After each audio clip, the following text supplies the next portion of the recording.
Well, all week with this album, by the time I get to Phoenix, I've been very resistant to revisiting it. I was even at one point over the weekend, I was resistant to opening up Word and just taking notes. And I was thinking about that just in general, and I kind of came to the conclusion that being resistant toward wanting to revisit the album and take notes and whatever, I think that's its own thing. But I also think there's another part in that this album makes me want to just sit in silence. And as I consider that idea and what was driving that idea, to me, it's probably one of the biggest compliments I can give an album, because what's happening with me in my mental state when I consider this album is the same thing that happens to me when I encounter a piece of art that I find to be very powerful, very incredible, very touching in some way. Because I'll go through galleries sometimes. My wife and I enjoy doing that. We don't do it very often, but we do enjoy doing that. And, you know, it's like anything. You go through, oh, that looks cool, that looks cool. You know, every now and then you pause at this, you pause at that. But every now and then you see something and it just grabs you, you know, and you stop. And it's a different experience from something you go, oh, that's cool. Oh, look at this and look at that, where you talk about it and this and that. Like, no, the one that grabs you, it grabs you and it just shuts your mouth. And it conveys something that words can't convey. And it's fascinating to me. And I was thinking about that concept in this album, and it really started to make sense to me what this album is doing to me mentally with what it did musically. And something else, I've got these helter-skelter notes. Because part of my brain thinks about, by the time I get to Phoenix, and how, okay, it's about Groggs and him dying and the members dealing with that. But it's not just that. It's beyond that. It's riots, and it's conspiracy theories, and it's craziness, and it's madness, and it's anxiety, and it's anger, and it's just a monument to like emotional chaos in all of that. And well, I was listening to it again today. I was hoping that with that final track, By Storm, it kind of picks up a little bit.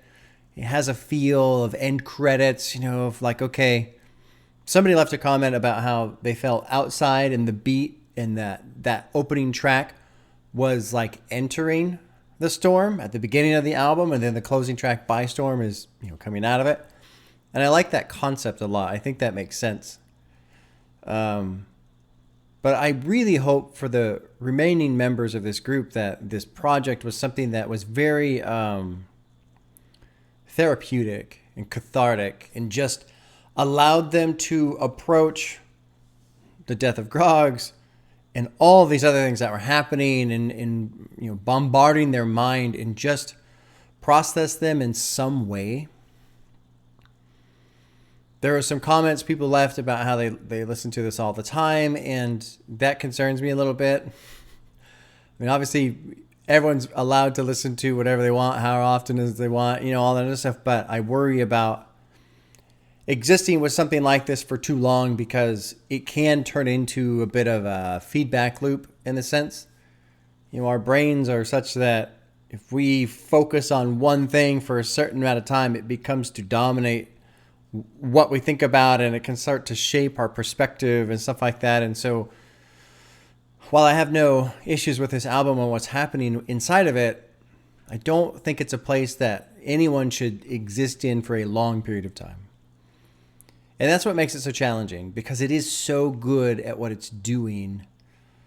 I like the term post-rap, and just thinking about what that means to me and what I picture when I think of an idea of post-rap, and then listening to this and going, okay, yeah, maybe, you know, hip-hop just going so far beyond hip-hop, and it just deconstructing itself.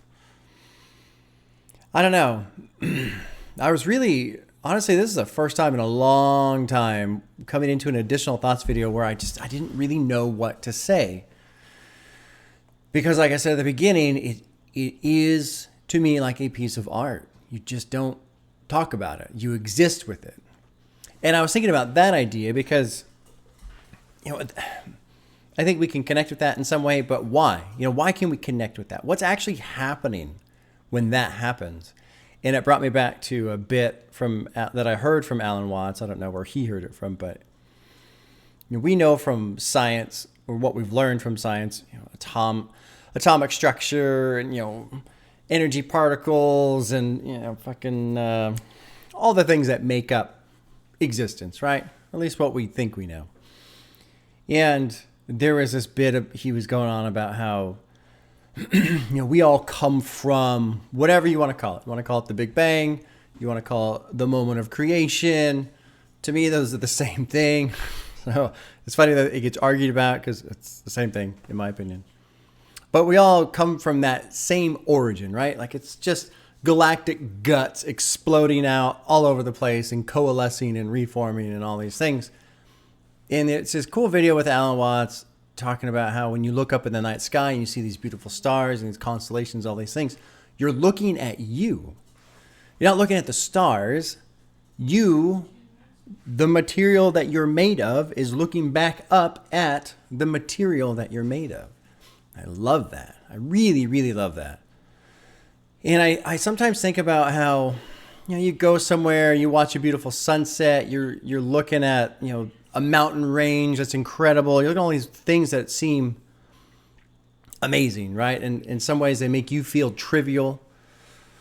But I sometimes think, it's not so much, what's it like for a blood cell? Obviously blood cells are not, aware, but what's it like, the idea of a blood cell going into the brain and having an idea of what the brain is, and the blood cell itself thinking, oh man, I'm not that. I'm not this crazy, complex, incredible thing. But the crazy, complex, incredible thing needs the blood cell to stay alive. Art functions in the same way of, if there's no one there to look at it, this is getting really oddly like derivative philosophical crap. But when I think of art and the stuff that really grabs you, I feel like it's us somehow experiencing a reflection of ourselves, or at least a reflection of a part of ourselves. The concept of looking up at the night sky and seeing the stars and trying to say to yourself, that's me, is odd, right? Because we're so good at our ability to break things down and categorize them and label them and identify them and separate and separate and separate. So everything's separate, even though we also know it's not. It's all the same. And so I think about that every now and then with a piece of art, a painting or music or sculptures really do it for me because they can just be there.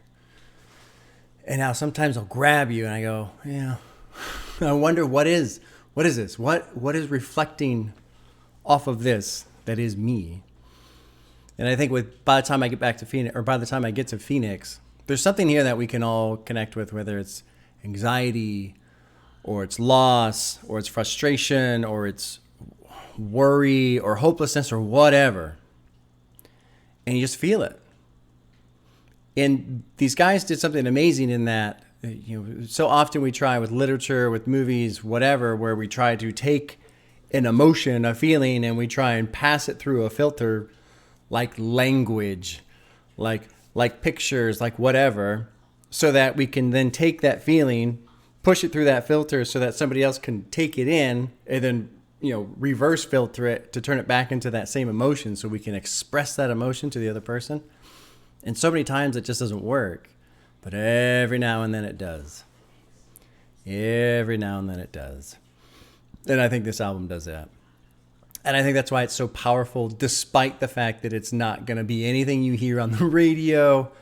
It's not going to win album. Well, I shouldn't say album of the year. I think for a lot of people, this is album of the year for them, and even more so maybe. But you know what I mean. Nobody's putting this on at the party. Nobody's gonna be like, hey, I'm barbecuing, throw on Phoenix Road. It's a very personal experience. We all connect to it for different reasons in different ways. And I said it during the reaction, and it's still true right now, and I think it's going to be true for a long time. This is definitely my favorite first-time listen reaction experience. It was so intense. So intense. And I have in my notes, I just have Great Gig in the Sky, which was one of my favorite tracks by Pink Floyd. If you've never heard Great Gig in the Sky, please listen to it. It's nothing what you expect. Yeah. Yeah. Really, any Pink Floyd song at all. So I guess that's it. Again, I just want to sit and think about it, and just there's something about it, man. It makes me stop, and that's a good thing. That's a very good thing. All right, we'll see ya. Oh, I got to talk about the rest of the stuff. Right, I forgot. That's what Phoenix does. It makes me forget, which is cool. Tomorrow night, the Buwog is going to be a best of Buwog. I'm changing the structure up a little bit. So it will be the first 3 weeks, top 5 tracks. So it's basically a listening party for 15 tracks. And then we'll vote on them, and I'll arrange a playlist to be the first track is the one that got the most votes, second track, so on. So we'll have a top 15 from the first 3 weeks. And then Friday will be Thriller. It will not be Clipping. The Clipping fans all made excellent arguments as to why I should do Visions of Bodies Being Burned, and I agree with all of them. I'm doing Thriller for 2 reasons. One, I haven't heard it, and it's a shame. Even though it might be a shitty reaction, it might be going, oh, I've heard this one. Oh, I know this one. Oh, I know 3 of the songs, but we'll see. I want to hear it. I've never heard it. It blows my mind when somebody says they've never heard Dark Side of the Moon, and then I turn around and go, yeah, I've never heard Thriller. So I need to resolve that. The other reason is I've been listening to a lot of dark stuff lately for the October theme, right? And so I'm ready to come out of the darkness. I'm ready to just listen to something that's fun and just kind of exhale, come up for some air. You know, there you go. So Thriller Friday, I'm looking forward to it. I think it's going to be fun to hear and sit down with. There's so many songs, even though I'm familiar with them, I really don't know all the lyrics because of the way Michael Jackson sings. So I'm curious, what's the deal with Billie Jean? Why is Billie Jean not his lover? Why? What happened? What's going on? Okay. All right. There we go. See you guys tomorrow night, 7 o'clock, Buwog, and then Friday, Thriller.